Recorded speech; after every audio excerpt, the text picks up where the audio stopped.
जय मसीह की। हमारे प्रभु और उद्धारकर्ता यीशु मसीह के नाम में सारे सजीव वाहिनी श्रोताओं को नमस्कार।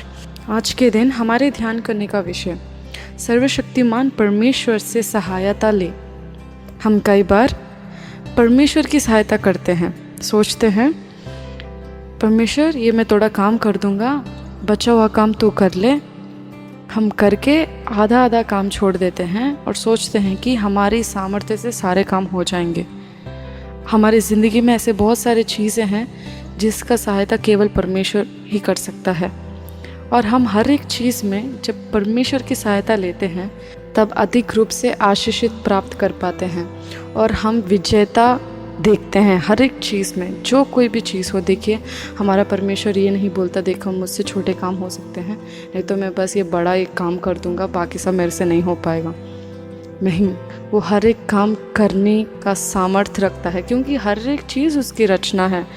जब उसका पुत्र, उसकी बेटी जब उससे कुछ पूछता है या कुछ पूछती है तो क्या वो निश्चित सहायता नहीं देगा? और हमारा परमेश्वर हमसे दूर नहीं है। हमें कोई सहायता चाहिए तो हम दौड़ दौड़ के भागते हैं, कौन है मेरी जो सहायता करेगा। फ़ोन करते हैं उनको, बोलते हैं क्या तू मेरा ये सहायता करेगा? क्या आपने कभी पहले दौड़ा परमेश्वर के पास? आज के दिन आप दौड़िए, उसकी सहायता करना बंद करके उससे सहायता लीजिए। पहले परमेश्वर से जो ज़्यादा प्राप्त करता है वो ही ज़्यादा उसको दे पाता है। आप तो देने में पड़े हैं, देना गलत नहीं है, पर पहले उससे प्राप्त करना ज़रूरी है। आप जितना परमेश्वर से प्राप्त करोगे उतना अधिक आप परमेश्वर से जो लेते हैं वो लोगों को दे पाएंगे। आधा लोगे तो आधा दोगे, तो उस आधे से किसी का कुछ लाभ नहीं होगा, क्योंकि परमेश्वर में संपूर्णता है, परिपूर्णता है परमेश्वर में। जब उस परिपूर्णता को हम जानेंगे और उस परिपूर्णता को हम प्राप्त कर पाएंगे उसकी कृपा से, तब हमें क्या होगा, हम अपनी ज़िंदगी में आगे बढ़ पाएंगे। हमेशा जब भी आपको सहायता की ज़रूरत है, देखिए परमेश्वर की तरफ, बुलाइए उसे। अगर हम देखें भजन संहिता 46 अध्याय, उसके पहले पद में इस तरीके से लिखा है, परमेश्वर हमारा शरण स्थान है और बल है, संकट में अति सहज से मिलने वाला सहायक है। हालेलुया। वो हमसे भागता नहीं है। जैसे हमारे दोस्त होते हैं ना, अपने लोग, अपने या दूसरे जान पहचान लोग, कुछ सहायता चाहिए तो वो जल्दी दौड़ जाते हैं, आपसे पहले तो वो दौड़ निकलते हैं बाहर। पर हमारा परमेश्वर वैसा नहीं है, वो सहज से मिलने वाला सहायक। देखिए अति सहज है, वो सहज नहीं, अति सहज। वो आपके बाजू है, वो आपके पास हमेशा खड़ा है। आपके पास कोई मुश्किल आती है या कोई घटिया महसूस करते हैं आपकी ज़िंदगी में, तो परमेश्वर हमेशा कान बड़े कर कर सुनता है।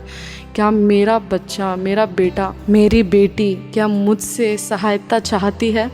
देखिए हमारा परमेश्वर बिना पूछे तो उसने अपना पुत्र दे दिया, यीशु मसीह को। अगर वो अपने पुत्र को दे सकता है तो वो इस दुनिया में कुछ भी दे सकता है आपको, पर आपको पूछना है। अगर आप नहीं पूछ के प्राप्त करना चाहते हैं तो आप परमेश्वर को झूठा ठहराते हैं।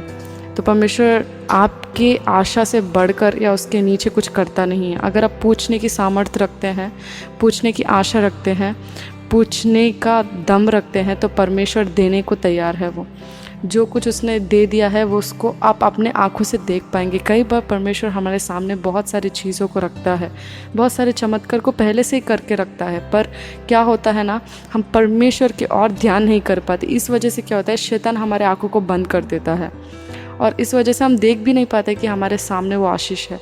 जब हम परमेश्वर के पास जाते हैं ना, हमारा आँख खुल जाता है और सारे आशीष को हम देख पाते हैं और परमेश्वर की स्तुति करते हैं। हालेलुया। तो इसलिए आपके जो भी संकट है परमेश्वर के नज़दीक आइए, उससे पूछिए, वो आपका सहायक बनेगा और उससे आप परिपूर्णता में सहायता मांगिए और प्राप्त करिए और इस दुनिया में विजेता की ज़िंदगी जिए। हालेलुया।